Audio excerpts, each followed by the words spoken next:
Ready start. महोदय, सरकारी आंकड़ों के अनुसार भारत की लगभग 40% जनसंख्या गरीबी की रेखा से नीचे है।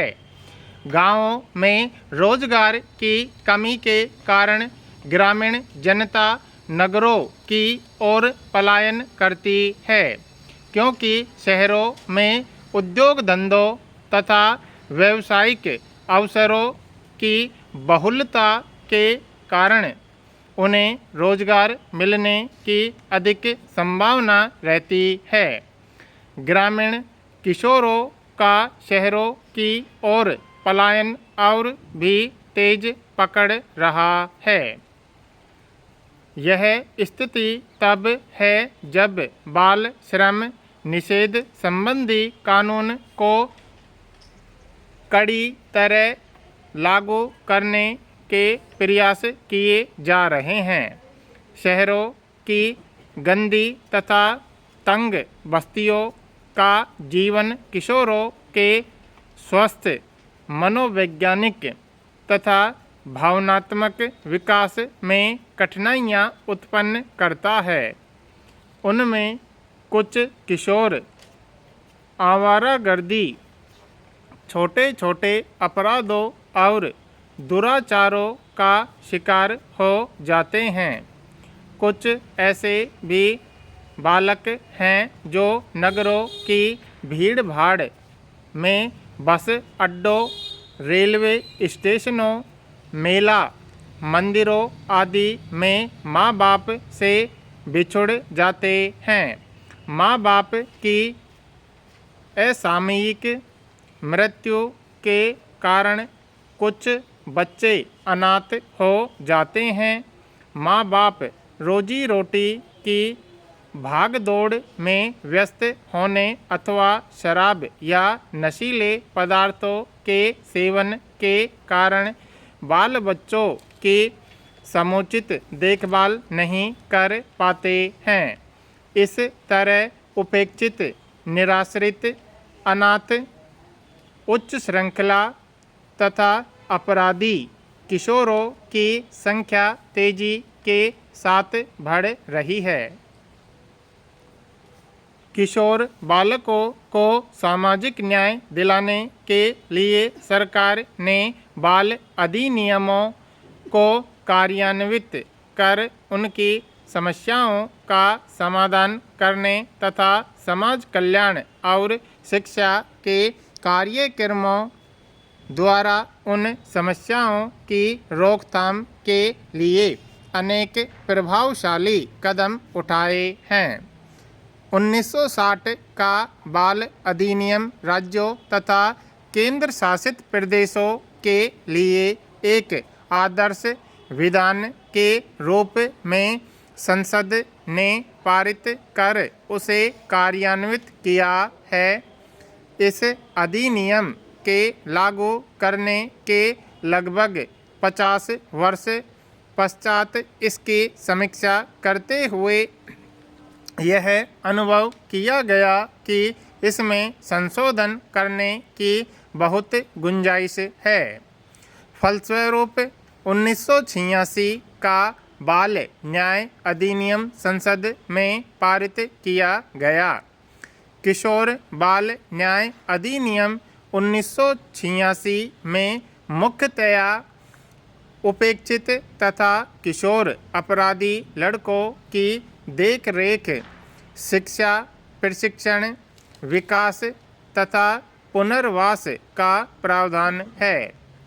किशोर अपराधी अदालत के सम्मुख पेश किए जाते हैं तथा उपेक्षित बालक बालिकाएं बाल कल्याण बोर्ड के सामने लाए जाते हैं, जिन्हें पारंपरिक पूछताछ के पश्चात तब तक न्यायिक निगरानी में रखा जाता है जब तक निगरानी अधिकारी उनके विषय में जानकारी प्राप्त न कर ले।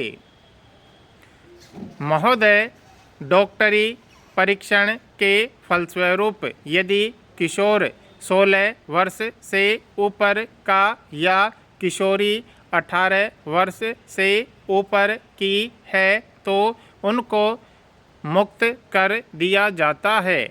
किशोरों के परिवार में जाकर निगरानी अधिकारी उन व्यवस्थाओं का अध्ययन करता है जिनके कारणवश वह बालक उपेक्षित अथवा अपराधी हो गया है।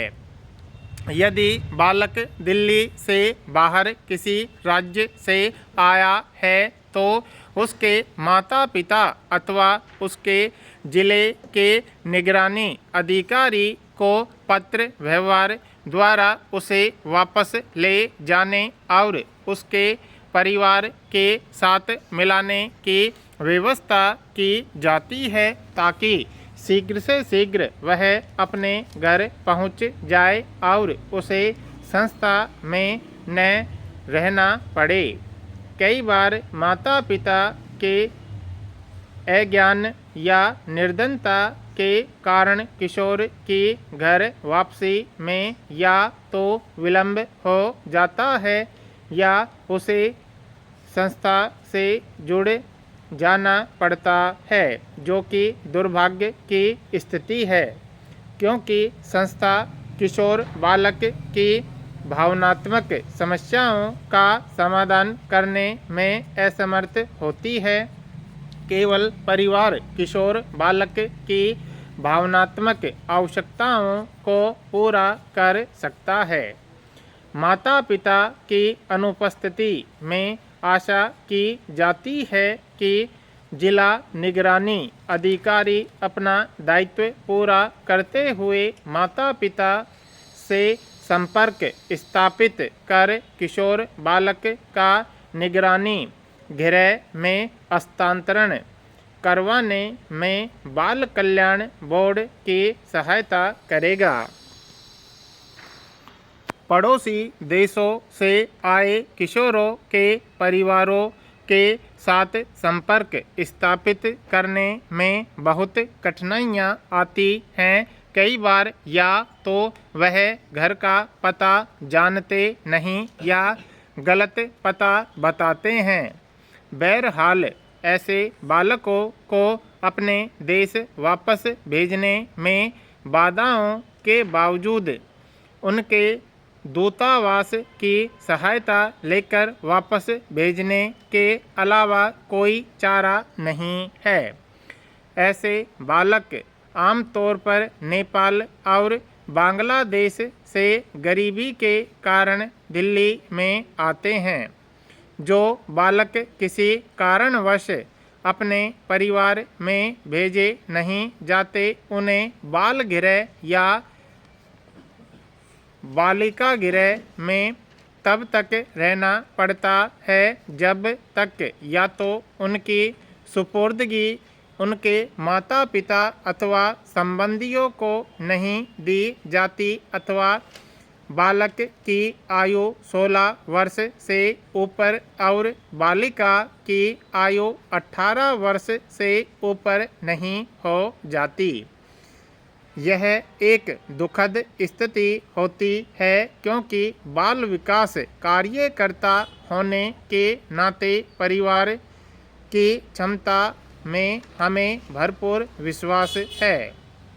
बच्चों के विकास के संदर्भ में संस्था परिवार का स्थान लेने में असमर्थ है।